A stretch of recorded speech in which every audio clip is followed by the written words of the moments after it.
பாகிஸ்தானுக்கு நாம கொடுக்க கூடாதுன்னு ஒரு காலம் நிற்கிறோம். எதற்காக? உக்ரவாதம், தீவிரவாதங்களை எல்லாம் தூண்டி விடுவதற்காகத்தான். 9, 10, 11 தேதிகளில் நரேந்திர மோடி தீவிரமாக செய்த ஆலோசனைகளின் பெயரில், ஏன்னா நரேந்திர மோடி சொல்றாரு ஒரு 2 நாள்ல வெற்றி கிடைக்கணும், அவ்வளவுதான். காங்கிரஸ் அரசாங்கத்தில் செய்ய முடியவில்லை. உள்துறை அமைச்சராக இருந்த சிதம்பரம் 26/11 எப்படி மும்பையில் அட்டாக் பண்ணாங்களோ 2008, அப்போ வாயமூண்டுட்டாங்க. நரேந்திர மோடி ஒரு சர்ப்ரைஸ் பர்சன். என்னைக்கு எப்ப அடிப்பான்னு தெரியாது. நரேந்திர மோடி உலக தலைவர்களிடமிருந்து நம்பிக்கை பெற்று விட்டார். ஒரு அடிச்சு பாப்பேன்னு தான் பண்றாரு, வேற ஒண்ணுமே கிடையாது. அவருடைய கட்சியை அவர் முதல்ல பாதுகாப்பு சொல்லுங்க.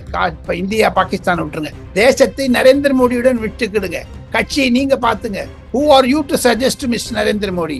மாமியார் எம்பி, மைத்துனர் எம்பி, மனைவி எம்பி, நான் எம்பி ஆகக்கூடாதா அப்படின்னு கேட்டாராம். ஸோ அந்த நப்பாச மனசுல இருக்குது, கச்சு கச்சு கச்சு கச்சு கச்சு கச்சு அவருக்கு இருக்குது, அந்த நெஞ்சு வலி இருக்கு. ட்ரிபிள் தலாக் வந்து ஆண் பெண் என்று முஸ்லிம் சமுதாயத்தை பிரித்தாரோ நரேந்திர மோடி. அதிலிருந்து பெண் வாக்காளர்கள் நரேந்திர மோடிக்கும் பாஜகவிற்கும் வந்ததோ? எம்பவர்மெண்ட் ஆஃப் ஃபஸ்மன் தான். அதுதான் ஹைதராபாத் பிஜேபியினுடைய நேஷனல் எக்ஸிகியூட்டிவ்ல நரேந்திர மோடி பேசியது 3 வருடங்களுக்கு முன்னதாக. அதை அமல் செய்வதற்காகத்தான் இந்த கேஸ்ட் சென்சஸ். இது காங்கிரஸ்காரங்க பைத்தியக்காரங்களுக்கு புரியவே இல்லை. இது ராகுல் காந்திக்கும் ஸ்டாலினுக்கு இமேஜினேஷனுக்கு ahead of Narendra Modi far reaching revolution. ஆக மொத்தம் நரேந்திர மோடி இஸ்லாமியர்களுக்கு இருக்கக்கூடிய ஒரு ஆதங்கங்களை எல்லாம் வெளிப்படுத்துவதற்காகத்தான் இந்த கேஸ்ட் சென்சஸ். இதை திராவிட முன்னேற்ற கழக தலைவரும் திராவிட முன்னேற்ற கழகத்தினுடைய பெரும் தலைவர்களுக்கெல்லாம் புரிந்திருக்கும். ஏண்டா நம்ம இட்டு அடிச்சிட்டாங்களேன்னு. ஆனா வெளில சொல்ல முடியாது, திருநெல் தேல் கொட்டின மாதிரி வாய்மூன்றுவாங்க. இளைய பாரதம் நேயர்களுக்கு வணக்கம். இன்று நம்மோடு இணைந்திருக்கும் சிறப்பு விருந்தினர் மூத்த பத்திரிகையாளர் திரு டெல்லி ராஜகோபாலன் அவர்கள். வணக்கம் சார்.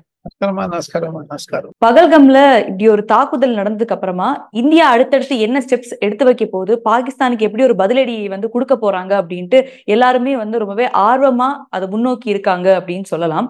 சோ அந்த நேரத்துல பாக்குறோம், கடற்படை தளபதியா இருக்கட்டும், நேற்று இன்னைக்கு விமானப்படை தளபதி மோடி அவர்களை சந்திச்சு பேசியிருக்காங்க. சோ அடுத்த கட்ட நகர்வா என்னவா இருக்கும்? இளைய பாரத நேயர்களுக்கு ஒரே ஒரு செய்தி, 5 மூலமாக. நரேந்திர மோடியை நம்புங்கள். நரேந்திர மோடி மீது நம்பிக்கை இருக்கிறது. அவர் எப்பவுமே சர்ப்ரைஸ் பர்சன், தடால்னு அடிப்பாரு. 3 குறிப்புகளை நான் சில உயர் இராணுவ அதிகாரிகள் மூலமாக அரசியல் ரீதியாகவும் அதற்கு ஒரு ஏற்ப நரேந்திர மோடியுடைய அணுகுமுறையும் நாம் புரிந்து கொள்ளலாம். ஒன்று, எதிர்வாதத்தில் இருக்கக்கூடிய பாகிஸ்தானை பஞ்சம் வந்து விட்டது. மண்ணெண்ணெய் கிடையாது, வெங்காயம் கிடையாது, ஆட்டா என்று சொல்லக்கூடிய கோதுமை மாவு கிடையாது, அரிசி கிடையாது. போதாத வரைக்கும் நேற்று முதல் பியூஷ் கோயலுடைய அலுவலகத்தின் மத்திய மந்திரியினுடைய, அதாவது காமர்ஸ் மினிஸ்டருடைய ஆபீஸ்ல இருந்து ஒரு பிரஸ் நோட் வந்துடுச்சு, we are stopping all imports and exports. ஆக மொத்தம் 4 பக்கத்தில் இருந்தும் நாட்டு போரை உருவாக்குவதற்காக பஞ்சம் வந்து விட்டது. இது எப்படி சமாளிக்க போகிறார்கள்? பொருளாதார ரீதியாக, அதையும் தவிர அரசியல் ரீதியாக ஒரு சிவில் வார் வந்து விடுமோ என்ற அச்சம் வந்து விட்டது ஆர்மிக்கும் காமன் பர்சனுக்கும் நடுவுல.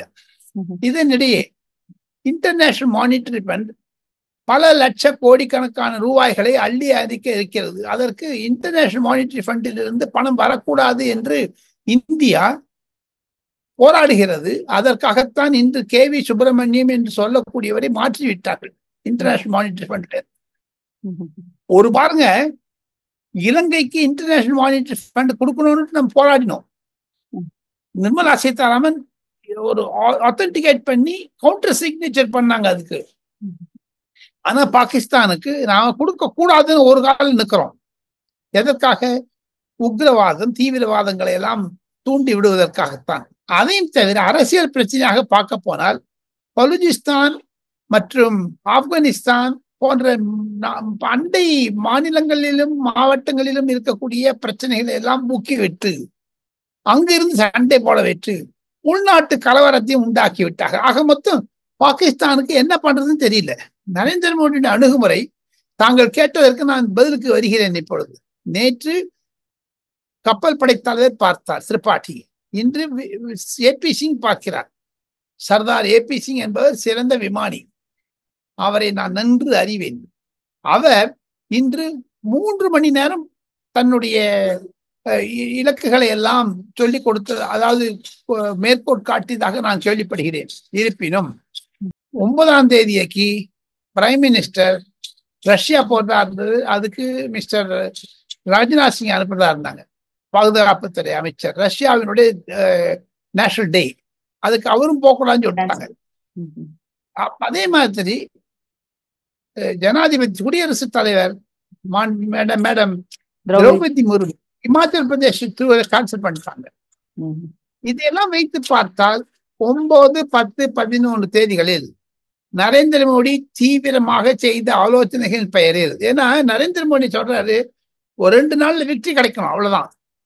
சுதந்திரமா கொடுத்துட்டாரு. நரேந்திர மோடி அவர்கள் 3 படை தலைவர்களுக்கும் ராணுவ, அதான் ஆர்மி, டிஃபென்ஸ், ஏர்ஃபோர்ஸ் 3த்துக்கும் ஓப்பனா சீக்கிரம் சொல்லிட்டாரு. ஓப்பனா பிரஸ் ஸ்டேட்மெண்டே கொடுத்துட்டாங்க. இது காங்கிரஸ் அரசாங்கத்தில் செய்ய முடியவில்லை. உள்துறை அமைச்சராக இருந்த ப. சிதம்பரம் 26/11 எப்படி மும்பையில் அட்டாக் பண்ணாங்களோ 2008, அப்போ வாயமூண்டுட்டாங்க. ஆனால் நரேந்திர மோடி பதிலுக்கு பதில் கொடுப்பேன் என்று பட்னாவில் அவர் 3-4 நாட்களுக்கு முன்னதாக பேசியது கருமே கூஸ்கே மாறுங்க, வீட்டு உள்ள பூந்து எடுப்பு, அப்புறம் மிட்டிமே மிலாதுங்க அப்படின்னாரு. ஹிந்தியில சொன்னீங்கன்னா மண்ணை கவும் அளவிற்கு நான் செய்வோம் என்றெல்லாம். அதற்கு எல்லாம் ஒன்று சேர்த்து பார்த்தால் 9, 10, 11, 3 தேதிகளில் மாபெரும் திருப்பம் இருக்கும். இந்தியா வெற்றி பெறும், பாரத் மாதா கி ஜெய் என்று சொல்லக்கூடிய அளவிற்கு செய்து 10ஆம் தேதி இரவு நரேந்திர மோடி இந்திய தேச மக்களுக்கு தொலைக்காட்சியில் பேச இருக்கிறார் என்பதையும் சில ஊடகங்கள் மூலமாகவும் சில சோர்சஸ் மூலமாகவும் நான் கேள்விப்படுகிறேன். இருப்பினும் நரேந்திர மோடி ஒரு சர்ப்ரைஸ் பர்சன். என்னைக்கு எப்ப அடிப்பான்னு தெரியாது. அவர் பாருங்க, இவ்வளோ டென்ஷன் இருக்குது. சப்போஸ் உங்க வீட்லயோ இல்லை எங்க வீட்லயோ கல்யாணமோ கார்த்தியோ நடந்ததுன்னா நம்ம எங்கேயுமே அடுத்தெல்லாம் பண்ணவே மாட்டோம். எல்லாம் கான்சென்ட்ரேஷன் முழுக்க போட்ட மேரேஜா தான் இருக்கும்.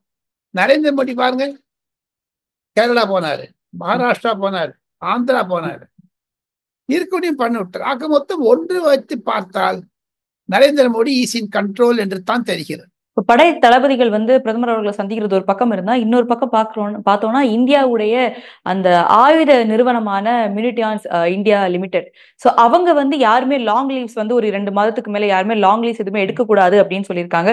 ஸோ இது ஒரு அளவுக்கு 1 ஸ்டெப் அப் அப்படின்ற மாதிரி பார்க்கக்கூடிய விஷயமாக இருக்குது. ஒரு ஆயுத நிறுவனம் அந்த ஒரு இது எடுக்கக்கூடாதுன்ற. என்னை பொறுத்த மட்டும் நானும் சில அதிகாரிகளிடம் பேசினேன். இது ருட்டீன் அஃபேர் என்று சொன்னாலும் நாங்கள் சில போர் தடவாளங்களை எல்லாம் உபயோகித்து அதற்கு மீண்டும் வேண்டும் என்றால் இந்தியன் ஆர்டினன்ஸ் ஃபேக்டரி லீவ் எல்லாம் எடுத்துட்டாங்க. சோ அதற்காகவும் செய்திருக்கிறார்கள். இது ஒரு ருட்டீன் அஃபேராகத்தான் சில அதிகாரிகள் என்னிடம் சொன்னார்கள். அஞ்சு இன்னொரு விஷயம், புல்வாமா அட்டாக் நடக்கும்போது பார்த்தோம், ஒரு 10, 11, 12 டேஸ்ல பால்கோட் அட்டாக் திரும்ப கொடுத்தாங்க அப்படின்றப்போ, ஸோ இதற்கு இதே மாதிரி இதுவும் முடிந்த அந்த மாதிரி ஒரு நாட்கள் நீங்க சொல்ற அந்த டேட்டுக்கு நியரிங் ஆகும்போது, is it a Modi style? ஒரு 10 நாள் நாங்க காக்க விட்டு என்ன நடக்குது அப்படின்றது ஒரு பதற்றத்தை ஏற்படுத்தி திரும்ப ஒரு அடியை கொடுக்க போறாங்களா? ஒன்றே ஒன்று இளைய பாரத நேயர்களுக்கு நான் சொல்லி அவர்களுக்கு தெரிந்து கொள்ள வேண்டியது, காரணம் பல ஊடகங்கள் மூலமாகவும் செய்தித்தாள்கள் மூலமாகவும் தொலைக்காட்சி மூலமாகவும் செய்கிறாரான ஒரு விசேஷ செய்தி என்ன என்று கேட்டால், எனக்கு தெரிந்ததை இருட்டடிப்பு செய்யாமல் இளைய பாரத நேயர்களுக்கு 5 மூலமாக பகிர்ந்து கொள்ளுகிறேன்.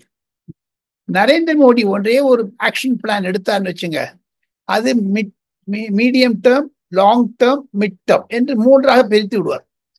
எதுவாக இருந்தாலும் சரி, லாங் அடிக்கணும், அதுக்கு 6 மாசம் 7 மாசம். அதுக்கு காரணம் சொல்றேன், அரசியல் காரணத்தையும் சொல்றேன். பீகார் எலெக்ஷன் நவம்பர் தான் வருது. தனக்கு சாதகமாக பயந்து கொடுக்க வேண்டும். இந்திய மக்கள் 65 கோடி பேர் நரேந்திர மோடிக்கு 3வது முறையாக பிரதமராக தேர்ந்தெடுத்த பிறகு அவர் இஷ்டத்துக்கு தான் அடிப்பார தவிர காங்கிரஸ் சொல்லியோ அல்லது 5 சொல்லியோ கோபிநாத் சொல்லியோ ராஜகோபால் சொல்லியோ பண்ண மாட்டார். அவருக்கு தெரியும் எப்ப அடிக்கணும்னு. ஸோ தேர்ஃபோர் லாங் டேர்மா இருக்கும் தான் நான் கேள்விப்படுறேன். அந்த ஷார்ட் டேர்ம் அடிச்சுட்டு அது கிடையாது. சர்ஜிக்கல் ஸ்ட்ரைக் கிடையாது. It's long and continuous strike. இது இப்ப பாருங்க, காசா, இஸ்ரேல் நிறைய நாள் போயிட்டு இருக்கு சண்டை, உக்ரைன்ல போயிட்டே இருக்கு. அதே மாதிரி இது நீடிக்க கூடும் என்று தான் சொல்லுகிறார்கள். நரேந்திர மோடி உலக தலைவர்களிடமிருந்து நம்பிக்கை பெற்று விட்டார். ஒரு அடிச்சு பாப்பேன்னு தான் பண்றாரு, வேற ஒண்ணுமே கிடையாது. அது மாதிரியே ட்ரம்ப் அவர்களும் பேசும்போது சொல்றாரு, வாருக்கு வந்து நாங்க ஒரு ஸ்டெப் ஹெட் வைக்கல, பட் பாகிஸ்தான் வந்து இந்தியா மேல அட்டாக் பண்ணுச்சு அப்படின்னா we will stand for India. முக்கியமா இன்னொரு விஷயம் சொல்றாரு, we will erase Pakistan and want China அப்படின்ற ஒரு கருத்தை முன்வைக்கிறாரு ட்ரம்ப் அவர்கள். ஒவ்வொருத்தருக்கும் ஒவ்வொரு எங்கெங்க அடிக்கிறது அங்கிருந்து சொரிஞ்சுப்பாங்க இல்லையா. அவருக்கு வந்து சைனா மேல அட்டாக் பண்ண இந்தியாவை யூஸ் பண்றாரு. அவர் தன்னுடைய கோணத்தை பாக்குறாரு. இந்தியாவும் சைனாவை அட்டாக் பண்ணணும்னு பாக்குறாரு. இந்த இருவரும் நெய்பர்ஸா இருக்கிறதுனால இரண்டு விரோதிகளை நாம் சம்பாதிக்க முடியாது. நரேந்திர மோடியின் அணுகுமுறை இண்டிபெண்டா இருக்கும், சுயேட்சையாகத்தான் இருக்குமே தவிர அமெரிக்கா சொல்லியோ ரஷ்யா சொல்லியோ இருக்காது. இந்திய மண்ணை பாதுகாக்க வேண்டும் என்றால் அது நரேந்திர மோடி ஒருவரால் தான் முடியும் என்ற ஆழ்ந்த நம்பிக்கை எனக்கு இருக்கிறது. காரணம் 1995-96 நன்றாக பழகியவன். அவருடைய அணுகை 13 வருஷம் சீஃப் மினிஸ்டரா இருந்தாரு, 10 வருஷம் பிரைம் மினிஸ்டரா இருந்திருக்காரு. he knows what to have to, when to do, where to do. அதை பத்தி கவலையே பட வேண்டாம். அமெரிக்காவுக்கும் பெப்பேன்வாரு, ரஷ்யாவுக்கும் பெப்பேன்வாரு. இருப்பினும் இந்திய நாட்டினுடைய பாதுகாப்பிற்காக அவர் எதையும் செய்ய தியாகம் செய்வார். இப்போ தமிழகத்துல வைகோ போன்ற தலைவர்கள் வைக்கிற கருத்து என்ன அப்படின்னா, யார் இந்த குற்றம் செய்தார்களோ, 2 பேர் 3 பேர் யார் செய்தார்களோ, நீங்க அவங்களுக்கு சரியான ஒரு தண்டனை வந்து கண்டிப்பாக கொடுத்துதான் ஆக வேண்டும். ஆனா ஒரு வார் இந்த சென்ஸ் நீங்க எடுத்துட்டு போனீங்க அப்படின்னா இட் வில் அஃபெக்ட் பாகிஸ்தான். அது மட்டும் இல்லாம இங்க இருக்கும் நம்மளுடைய மக்களையும் அது அஃபெக்ட் பண்ணும். அண்ட் பொருளாதார ரீதியாகவும் அது வந்து நம்மளை வந்து பல வருஷத்துக்கு பின்னோக்கி எடுத்து செல்லும் அப்படின்ற கருத்தை சொல்றாரு. வைகோ வயதானவர், 80 வயதை தாண்டியவர், முதியவர், எனக்கு நன்றாக பழகியவன். நான் அவருடன் பல அயல்நாடு பயணம் செய்திருக்கிறேன், இலங்கை தமிழீழத்திற்காக. அவருடைய கட்சியை அவர் முதல்ல பாதுகாப்பு சொல்லுங்க. இப்ப இந்தியா பாகிஸ்தான் விட்டுருங்க. மதிமுக அவர் துரை வைகோக்கும் மல்லை சத்யாவுக்கு இருக்க சண்டை முதல்ல தீர்த்து வைங்க சார் மிஸ்டர் வைகோ. இளையபாதன் நேயர்கள் மூலமாக உங்களை நான் கேட்டுக்கொள்கிறேன். தேசத்தை நரேந்திர மோடியுடன் விட்டுக்கிடுங்க. கட்சியை நீங்க பாத்துங்க. who are you to suggest mister Narendra Modi? அவருக்கு தெரியும் 3 ஆண்டு பண்ண இவர் என்ன முஸ்லீம் சப்போர்ட் பண்றாருங்களா? அவங்க அடிச்சுட்டு போனா இவன் வாயமூண்டு இருக்கணுமா? என்னங்க இது? வைகோக்கு வந்து கொஞ்சம் மரியாதை இருந்தா கூட எதுவோ பேசுற. அதான் நிர்மலா சீதாராமன் ராஜ்யசபா அடிச்சாங்க பாருங்க, ஒண்ணு அங்க பாரதிய ஜனதா கட்சி தமிழகத்தில் வளர விட மாட்டோம் சொன்ன ஒண்ணு அடிச்சாங்க எழுந்து. அந்த மாதிரி ஒரு சாட்டை அடி வாங்கினால்தான் வயதான் வைகோவிற்கு புரியும். ஏங்க திமுக அவர் பத்தி பேசாத பேச்சா? ஸ்டாலினை பத்தி திட்டா, கருணாநிதி பத்தி திட்டா? எனக்கே தெரியும், நிறைய காதலுக்கு கேட்க முடியாதுங்க. இப்ப அவனு சரணாகதி அடைஞ்சிட்டாரு, ஸ்டாலின் காலை பிடிச்சிருக்காரு. எந்த ஸ்டாலினை எதிர்த்து மதிமுக உருவாகியதோ அதே ஸ்டாலினும் பலனடைந்து சரணடைந்து தன்னுடைய மகனையும் பலிக்கடாவாக்கி செய்யறாரு. ஐயா, நீங்க உங்க கட்சியை முதல்ல பாத்துங்க, அப்புறம் நீங்க தேசத்தை பாத்துங்க. இந்த ஒரு தாக்குதல் நடந்தப்போ ராபர்ட் வத்ரா அவர்கள் ஒரு கருத்தை முன் வச்சிருந்தாரு. இதற்கான காரணம் வந்து பாஜக தான் அப்படின்ற மாதிரி. சோ இப்ப பாக்குறோம் பாஜகவுடைய செய்தி தொடர்பாளர் ஒரு கருத்தை வைக்கிறாரு. இது வந்து இண்டி கூட்டணியா இல்ல ராவல் பிண்டி கூட்டணியா அப்படின்றத கேட்கிறாரு. அது சம்பித் பாத்ரா அவருடைய பேச்சு. சம்பித் பாத்ரா ஒரு அழகு எதுகை 3 பேசுவார். ராபர்ட் வாட்ராவிற்கும் பிரியங்கா காந்திக்கும் இடையே சில உறவுகள் பாதிப்பதாகத்தான் நான் கேள்விப்படுகிறேன். அவர்கள் இருவரும் they are not on the same page. இருப்பினும் கணவன் மனைவியாக வெளித்தோற்றத்தில் இருந்தாலும் எங்க ராபர்ட் வாட்ரா சில நண்பர்களிடம் சொன்னது என்ன என்று கேட்டால், எனக்கு மாமியார் எம்பி, மைத்துனர் எம்பி, மனைவி எம்பி, நான் எம்பி ஆகக்கூடாதா அப்படின்னு கேட்டாராம். அந்த நப்பாச மனசுல இருக்குது, கச்சு கச்சு கச்சு கச்சு கச்சு கச்சு அவருக்கு இருக்குது, அந்த நெஞ்சு வலி இருக்கு. ஆக மொத்தம் ராபர்ட் வாட்ரா சொல்லுவதில் அர்த்தம் இல்லை. காங்கிரஸ் ஒர்க்கிங் கமிட்டியே சொல்லுதுங்க பாகிஸ்தான் அட்டாக் பண்ணுன்னுட்டு. Who is Robert Vadra? He is not a Congress man. அது மாதிரி ராவல் பிண்டியா என்று சொன்னதை தவிர மிஸ்டர் சமித் பாத்ரா வேறு அழகாக பாரதிய ஜனதா கட்சியுடைய பேச்சாளர் சொல்லி இருக்கிறார். சரண்ஜித் சிங் சென்னி என்று சொல்லக்கூடிய முன்னாள் பஞ்சாபுடைய முதல்வர் கூட பாகிஸ்தானுக்கு ஆதரவாக பேசி ராகுல் காந்தியுடைய கருத்தை எதிர்த்து தெரிவித்து அவர்களை எல்லாம் கைத்தில் இருக்கிறார்கள். இருப்பினும் காங்கிரஸ் ஒர்க்கிங் கமிட்டி மீட்டிங்கில் பல சிடபிள்யூசி மெம்பர்ஸ் கலந்து கொள்ளாமல் இருப்பதற்கு ராபர்ட் வாட்ராவோ பிரியங்கா காந்தியோ சோனியா காந்தியோ ராகுல் காந்தியோ பதில் சொல்லலை. ஏன் சசி தரூர் கலந்து கொள்ளவில்லை, மனிஷ் திவாரி, ஆனந்த் சர்மா போன்றவர்கள் எல்லாம். ஆக மொத்தம் காங்கிரஸ் வட இந்தியாவில் குறிப்பாக 16 மாநிலங்களில் செத்து போச்சு. அதுக்கு தவசம் பண்ணிட்டாங்க. அதை பத்தி பேசுவதற்கு அவசியம் இல்லை என்று நான் கருதுகிறேன். அஞ்சு. அதே மாதிரி இந்தியா தங்களோட நம்ம பார்க்கிறோம் இந்த பார்டர்ஸ் க்ளோஸ் பண்றது அண்ட் வந்து இண்டஸ் வாட்டர் ட்ரீட்டி இந்த மாதிரி விஷயங்கள் பார்த்தாலும் இதற்கு ஒரு அப்போசிஷன் கொடுக்கணும், இதுக்கு ஒரு அடி கொடுக்கணும் அப்படின்றது ஒரு பலமான அடியா இருக்கணும் அப்படின்ற பலருடைய ஒரு ஆசையாகவும் ஆதங்கமாகவும் இருக்குது அப்படின்னு சொல்லலாம். ஸோ அதுக்கான கவுண்ட் டவுன் வந்து இன்னும் எவ்வளவு மணி நேரம் வந்து காத்திருக்க வேண்டி மக்கள் இருக்கும்ன்ற ஒரு கேள்வி இங்க எழுதி ஒரு 20 நாட்கள் இருக்கும். காரணம் என்ன என்று கேட்டால், திட்டமிடுவதில் வெற்றி பெற வேண்டும். அதையும் தவிர நரேந்திர மோடியுடைய எண்ண அலைகளை எல்லாம் பார்த்தால், இந்திரா காந்தி 1971 எப்படி செய்தாரோ அதை விட பன்மடங்கு மேலாக 2025 நரேந்திர மோடி செய்தேன் என்று பெயர் எடுக்க வேண்டும் என்றெல்லாம் திட்டமிடுகிறார்கள். நான் சொன்ன மாதிரி நரேந்திர மோடிக்கு தெரியும் எப்ப ஸ்ட்ரைக் பண்ணணும்னு.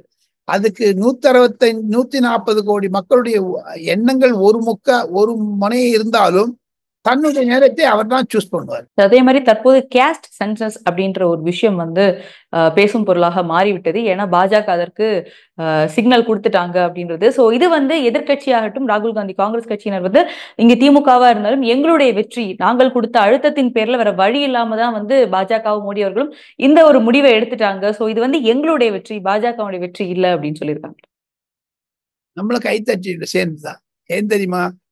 அதுல அந்த சென்சஸ் என்பது ஒரு மாபெரும் மிஷன், ஒரு இயக்கம். அது 143 145 கோடி மக்களுடைய டீட்டெயில்ஸ் எல்லாம் எடுத்து பேர் எடுத்து அவர்களுக்கெல்லாம் ஒரு சிறப்பான ஒரு அதாவது போன்ல கம்ப்யூட்டர் பண்ண மாதிரி எனிமிரேஷன் எல்லாமே கம்ப்யூட்டரைஸ்டா இருக்க போகுது, டிஜிட்டலைஸ்டா இருக்க போகுது. இந்த வருஷம் 50 காலம் இருக்கு. உதாரணத்துக்கு சொல்ல வேண்டும் என்றால், ராஜகோபால் வயது எவ்வளவு, ஆனா பெண்ணா, எங்கு படித்தார், சென்னையிலிருந்து எப்ப வந்தார், இதெல்லாம் ஒரு டெமோகிராபிக் ப்ரொஃபைலை தவிர அவர் பிராமின், ஐயங்கார், வடகலை ஐயங்கார் என்றெல்லாம் இருக்கும். அது மாதிரி சப்காஸ்டர். அதே மாதிரி முதலியார், தேவர், தேவேந்திர குல வேளாளர்கள் 3 வகை 4 வகை இருக்கிறது. அதையும் தவிர சில முதலியார்கள், சைவ முதலியார், செங்குந்த முதலியார் நிறைய இருக்கு. இந்த கேஸ்ட் எல்லாம் பார்க்கணும். ஒன்னே 5 நரேந்திர மோடி செய்தது இந்திய பாகிஸ்தான் வாரிலிருந்து டைவர்ட் பண்ணணும்னு என்ற சொல்றாங்க. தவறான கருத்து. என்னைக்கு அந்த கேபினட் டிசிஷன் எடுத்தானோ அது ப்ரீவியஸ் டே மோகன் பாகவத்தை சந்தித்திருக்கிறார். சென்ற வருடம் பாலக்காட்டில் RSS கூட்டம் நடந்ததே அதில் முக்கிய தீர்மானம் போட்டிருக்கிறார்கள். எல்லாத்தையும் தவிர 1980 இன்றைய தினத்திலிருந்து பாரதிய ஜனதா கட்சி உருவாக்கப்பட்டதோ அன்றிலிருந்து கேஸ்ட் சென்சஸை பற்றி அவர்கள் பிரதி ஜெனரல் கவுன்சில் மீட்டிங்ல தீர்மானமே போட்டிருக்காங்க. இன் டாப் ஆஃப் இட் ஒரே ஒரு விஷயத்தை சொல்லிட்டு இளைய பாரத நேர்களுக்கு ஒரு ரகசியத்தை சொல்ல ஆசைப்படுகிறேன். முஸ்லீம் கம்யூனிட்டியில 35 ஜாதி பிரிவு இருக்கு. 35, நாட் 1 or 2. பஸ்மந்தா என்று சொல்லக்கூடிய முஸ்லிம்கள் இருக்கிறார்கள், ஏழை எளியவர்கள். வக்கு போர்டுல பணக்கார முஸ்லீம் எல்லாம் பணக்காரத்துல அந்த கப்சான அதை பிடிச்சி வச்சிருக்காங்க. அந்த இடத்த, நிலத்தை லேண்ட் மாஃபியா பண்ணியிருக்காங்க. வக்கு போர்டு என்றால் அதுதான். வக்கு போர்டுல பணக்கார முஸ்லீம்களை எல்லாம் தாக்கியது நரேந்திர மோடியினுடைய அரசாங்கம். சுப்ரீம் கோர்ட்லுக்கு என்ன கேஸ் ஜட்ஜ்மெண்ட் வந்தாலும் பரவாயில்ல. ஆனா ஏழை முஸ்லிம்களுக்கு உதவி செய்வது நரேந்திர மோடி. பஸ்மந்தாவை கான்சென்ட்ரேட் பண்ணுகிறார். ஆக மொத்தம் எப்படி ட்ரிபிள் தலாக் வந்து ஆண் பெண் என்று முஸ்லிம் சமுதாயத்தை பிரித்தாரோ நரேந்திர மோடி, அதிலிருந்து பெண் வாக்காளர்கள் நரேந்திர மோடிக்கும் பாஜகவிற்கும் வந்ததோ அதே மாதிரி பஸ்மந்தா முஸ்லிம்கள் ஒரு 4 மாநிலத்தை நான் குறிப்பிட ஆசைப்படுகிறேன். அந்த முஸ்லிமுடைய ஒரு இன்னர் ஃபீலிங்ஸ் எல்லாம் நான் படித்தவன், ஆராய்ந்தவன், நேராக பார்த்தவன். பல முறை உத்தரப்பிரதேசத்தில் இருக்கக்கூடிய சீஃப் மினிஸ்டரா இருந்தார் கல்யாண் சிங் காலத்திலிருந்து யோகி ஆதித்யநாத் காலை வரை பல முதலமைச்சர்களுடன் கலந்து உரையாடியதன் ஒரு ரகசியம் என்ன என்று கேட்டால், உத்தரப்பிரதேசம், பீகார், மத்திய பிரதேசம், ஒரு part of Srinagar and Jammu Kashmir, சில மாவட்டங்களில் இருக்கக்கூடிய மத்திய பிரதேஷ், இந்த மாதிரி ஒரு 7-8 மாநிலங்களில் பஸ்மந்தா முஸ்லிம்களுடைய எண்ணிக்கை அதிகம். அவர்களுக்கு பரிபூர்ண சுதந்திரம் கொடுத்து விட்டார். Empowerment of Pasmanda. அதுதான் ஹைதராபாத் பிஜேபியினுடைய நேஷனல் எக்ஸிகியூட்டிவ்ல நரேந்திர மோடி பேசியது 3 வருடங்களுக்கு முன்னதாக. அதை அமல் செய்வதற்காகத்தான் இந்த கேஷ் சென்சஸ்.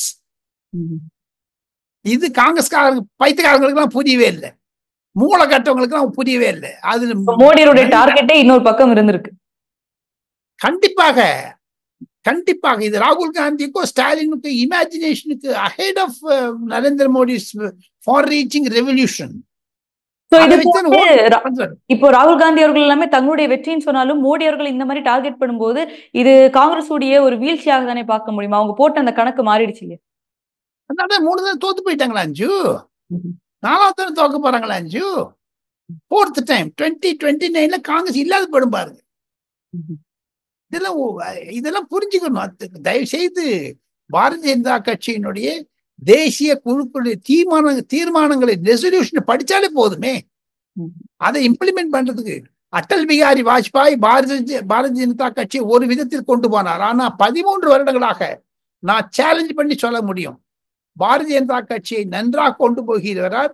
அடல் பிகாரி வாஜ்பாய் அத்வானி செய்ய முடியாததை செய்து காண்பித்தவர் நரேந்திர மோடி. ராம் மந்திர், 370, ட்ரிபிள் தலாக், இதே மாதிரி இருக்கக்கூடிய காஸ்ட் சென்சஸ். இதனால்தான் RSS 100ஆண்டு விழாவில் இது மாதிரியான ஒரு சாதனைகளை செய்ததற்காகத்தான் நரேந்திர மோடிக்கு மாபெரும் பாராட்டுதல்கள். போதாத குறைக்கு ஜூன் ஜூலை மாதத்தில் அந்த ஒரு round about that time before Bihar elections நீங்க பார்த்துட்டே இருங்க, நரேந்திர மோடி செய்யக்கூடிய செயல்கள் எல்லாமே இந்தியாவிற்கு இந்தியா ஃபர்ஸ்ட், பிஜேபியினுடைய கடமைகள்லாம் முன்னாடி செய்வேன் என்று சூளையாடிய நரேந்திர மோடிக்கு இந்த சென்சஸ் ஒரு turning point in BJP history in Indian politics. இப்ப இந்த கேஷ் சென்சஸ் எடுக்கும் போதே எல்லாரும் ஹிந்துக்கள் இடையில எவ்வளவு ஜாதிகள் இருக்கு, அதுல இந்த மாதிரி ரிசர்வேஷன் கொடுக்கணும் அப்படின்ற ஒரு கண்ணோட்டத்திலாம் இருப்பாங்க.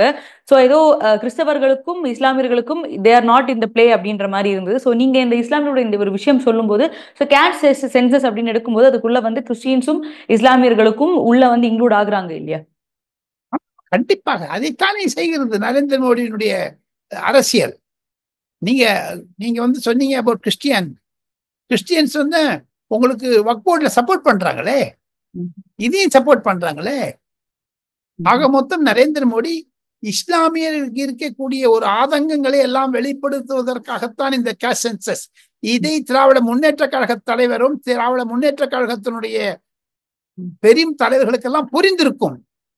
ஏண்டா நம்ம இட்டு அடிச்சிட்டாங்களேன்னு. ஆனா வெளில சொல்ல முடியாது, தேல் கொட்டின மாதிரி வாய்மூன்றுவாங்க. அதனாலதான் கிறிஸ்டியன் முஸ்லிம் பிரிஞ்சாச்சு, முஸ்லீம் பிரிஞ்சாச்சு. ஆக மொத்தம் பாருங்க, I told you about this triple talaq. Again I am repeating. அந்த ட்ரிபிள் தலாக்ல இம்ப்ரெஷன் தான் நரேந்திர மோடி 2வது முறையாக யோகி ஆதித்யநாத்தும் உத்தரப்பிரதேசத்தில் ஜெயிக்க முடிச்சது. இந்த அரசியல் எல்லாம் நிறைய பார்த்தாதான் தெரியும் அஞ்சு. சாதாரணமா 1/2 மணி நேரத்துல இளைய பாரதத்துல பேசி நடக்காது. You have to study a lot, understand a lot. அதுக்கு இந்தியன் பாலிடிக்ஸ்ல இந்த caste census is a turning point in BJP's history. Sir, எங்களோட இணைந்து பல்வேறு கருத்துக்களை பகிர்ந்தமைக்கு ரொம்ப நன்றி sir. Thank you. Thank you sir. Thank you.